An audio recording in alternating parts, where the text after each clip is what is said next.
Guys, Leon here, photographer from Cape Town. Today I'm gonna show you how to do frequency separation. Basically what we're gonna do is we just gonna edit this portrait. Okay, I will teach you guys, I will show you guys basically how I edit my portraits by doing frequency separation and then dodge and burn. So I'm gonna split the video into two parts. One is gonna be frequency separation, which is gonna be part 1, and then part 2 is gonna be dodge and burn.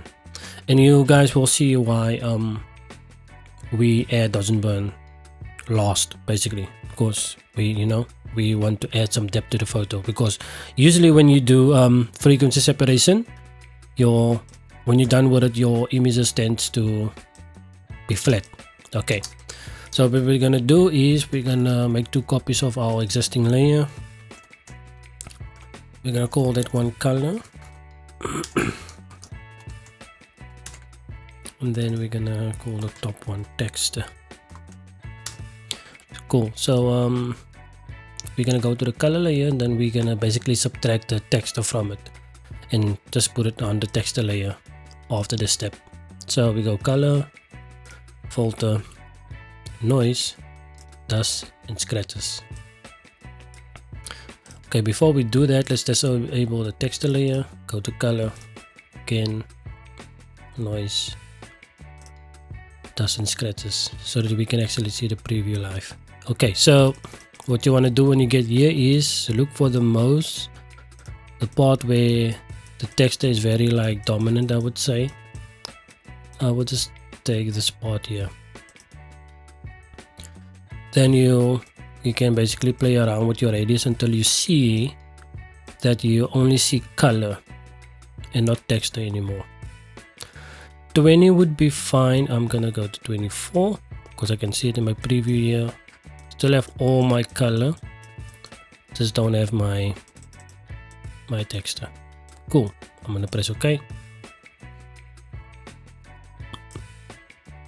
Then I'm gonna go to my texture layer, and now we're gonna add those texture that we subtracted just now from the color layer. We're gonna put it on top of the texture layer. So all the texture will live down here, all the color will live down here on the color layer. Cool. Go to image, apply image. So layer, we're gonna choose color. Blending modes, we're gonna come down, subtract the texture we basically got rid of before. If your scale is not 2, put it on 2. Offset needs to be 128. Then we press OK. Now I want this to turn back to normal, so I'm just gonna go to my blending modes on top here and go to linear light. Cool. Press enter. I'm just gonna put this in a folder and call this frequency separation. Okay, so normally I tackle all my blemishes first. So my texture layer is gonna have all my blemishes.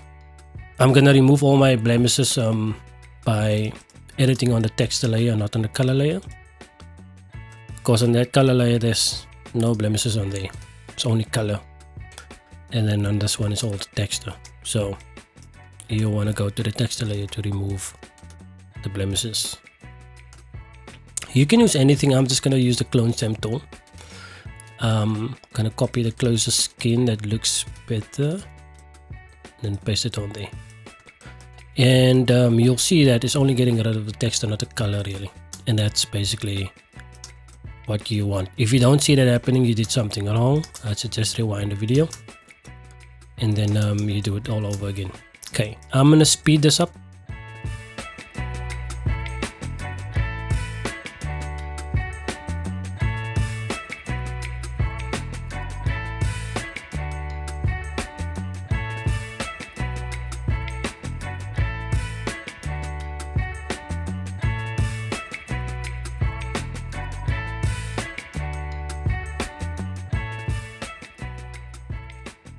Okay, so I removed a few, not a lot. I'm gonna show you guys before and after. Let me zoom in.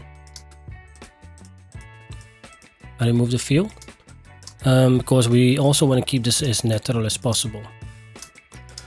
Okay, so now I'm gonna go to the color layer, but before I do that, I'm gonna make an adjustment here. Go to my adjustments, and then I'm gonna choose black and white. I'm gonna move it on top. This is basically my check layer for blending out or blending the shadows and the highlights. I'm gonna take my reds and bring it down so I can see it properly, the shadows and the highlights. Okay, I would say there's fine. Now I know where's my shadows, and now I know where's my highlights. Cool. Then I'm gonna go to the color layer. So what I want to do on here basically is I want to blend the shadows and the highlights. Okay, I want the transition to be smooth. Okay, so basically what you want to do, you just want to follow the shape of the person's face and don't create your own shapes, because otherwise you're just gonna deform the whole face basically, and you don't want to do that. Okay, so we have a highlight here on the color layer. So now what we're gonna do is we're gonna go to our mixer brush tool. I'm just gonna put my flow on 5. I find it works best for me on 5.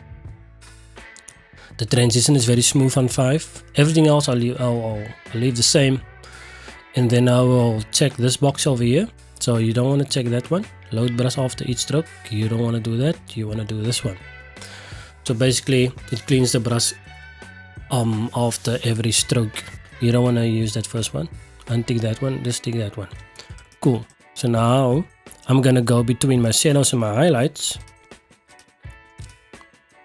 like here, and then I'm gonna start to paint in the direction of the cheekbone, as well as the jawline.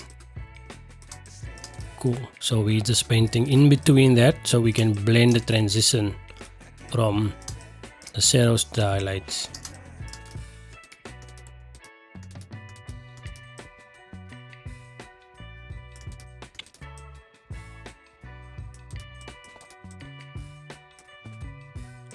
Let me just make this 10,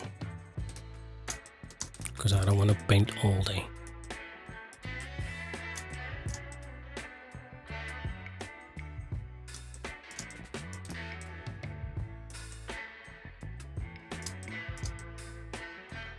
Okay, I'm just gonna show you guys quickly what happened. Wait, let me leave that.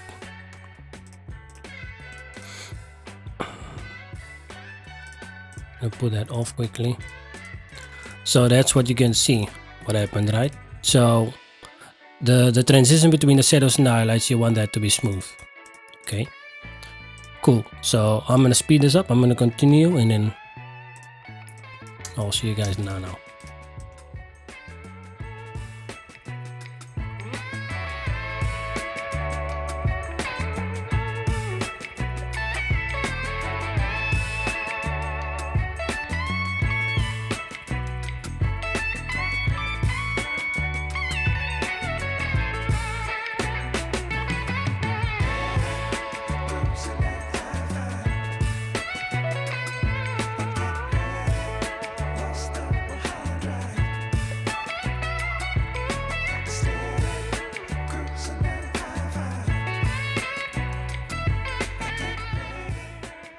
Okay guys, so that's how I basically do my frequency separation.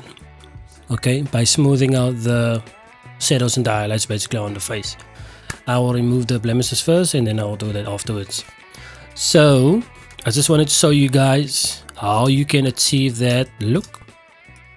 Right now the image is looking better, but it's still a bit flat, and we can continue in part 2, which I will show you how to basically bring back the shadows and the highlights, so you can add dimension to the actual face. You know, you want depth to the face between the shadows and the highlights.